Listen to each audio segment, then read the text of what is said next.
Been hearing a lot over this past month about blowout preventers, which in this case, of course, didn't prevent anything, and other pieces of the puzzle that may have contributed to this enormous environmental catastrophe.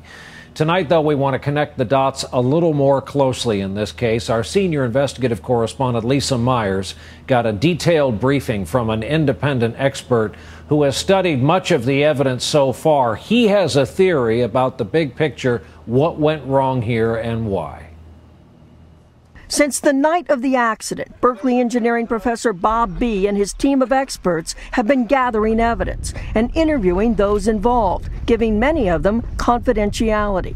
B. helped lead a similar independent investigation after Hurricane Katrina on why the levees collapsed. His voice still is affected by breathing so much mold. B's spoken publicly about this accident before, but now is sharing his preliminary findings for the first time with NBC News. There is no doubt that safety was compromised. Was this accident preventable? Yes. B, who has 5 decades of experience in the oil industry, says there was a series of problems in addition to well-documented issues with the blowout preventer. His outline lists 7 steps to failure, including improper design of the well itself, improper design and execution of cementing the well, missed early warning signs, including major kicks of gas, and the fateful decision to remove heavy drilling fluid, called mud, from the drill column. The critical decision was the one to remove that heavy mud. That's based on everything we know, yes.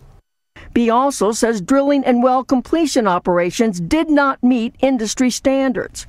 The well was considerably behind schedule, and B says some of what proved to be bad decisions were designed to save time and money at the expense of safety. There are time pressures that are extremely intense, and there are economic pressures that are extremely intense.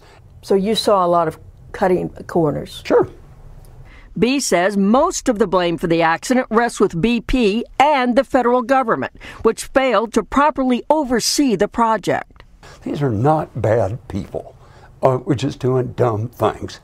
A BP spokesman said the company is surprised B has reached conclusions based on incomplete information. With so many investigations going on, BP says it will await all the evidence before further comment on the causes of this terrible accident.